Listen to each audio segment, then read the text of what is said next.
আপনারা কেউ কি মনে কষ্ট নেবেন আমি যদি এই যে মাইক ম্যানের সাথে একটু কথা বলি? ওকে তিরস্কার করবেন? করবেন না। ছোট ভাই, তুমি আমার একটা কথা বলি, মনে কিছু করিও না। তুমি আজকে ঈশার নামাজ পড়ো নাই কিন্তু। হাসতেছেন কেন? আরে বলো, কোন জায়গায় আসছি ভাই? আপনার কি যে কোনো কথায় হাসেন? কথা বুঝবেন আগে, কত গুরুত্বপূর্ণ কথা বলতেছি।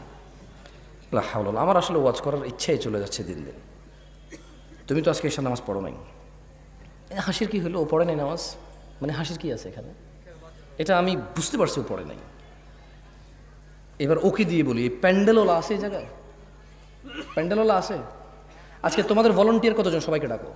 ওখান থেকে আমি মিনিমাম ছেলে পেলেকে বাইরে করবো যারা ঈশার নামাজ পড়ে নাই। সব বাইরে আছে না?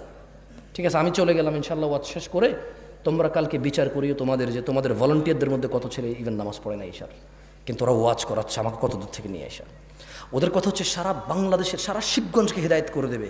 তাহলে কোনো মানুষ আর খারাপ করবে না, সব খারাপ আমাদের। কারণ হুজুর নিয়ে আসছে দূর থেকে, সব মানুষের হিদায়ত করে দেবে, কেউ আর অন্যায় করবে না। তাহলে একমাত্র অন্যায় করার বাকি কে থাকি? আমরা আমরা আয়োজন করে হুজুর নিয়ে এসে সবাইকে ফু দিয়ে হেদায়ত করে দেবে। ফু দিয়ে হেদায়ত হয় না? ফু দিলে হেদায়ত হয়? হেদায়ত কে দেয়? চাইতে হয় কিনা? কারা চায়? যারা জান্নাতের আশা করে, যারা জাহান্নামের ভয় পায়। একটা মাইকম্যান এই শীতকালের সিজনে এমন কোনো দিন নেই যেদিন সে ওয়াজ শোনে না। এদেশের ওয়াজ যদি মানুষের খুব বেশি একটা কাজে আসতো, সবার আগে ও সবচাইতে ভালো মানুষ হতো। আমি ওকে খারাপ বলছি না, আমি ওকে মানুষ হিসেবে খারাপ বলছি না। আমার ওয়াজ যদি কারো কাজে আসতো, আমি বিলিভ করি প্যান্ডেলওয়ালা, মাইকওয়ালা আর স্বেচ্ছাসেবক ভলান্টিয়ারদের সবার আগে কাজে আসতো। কিন্তু আমি দেখেছি এদেশের আয়োজকদের মধ্যেই বেনামাজি, ঘুষখোর, সুদখোরে ভরপুর থাকে।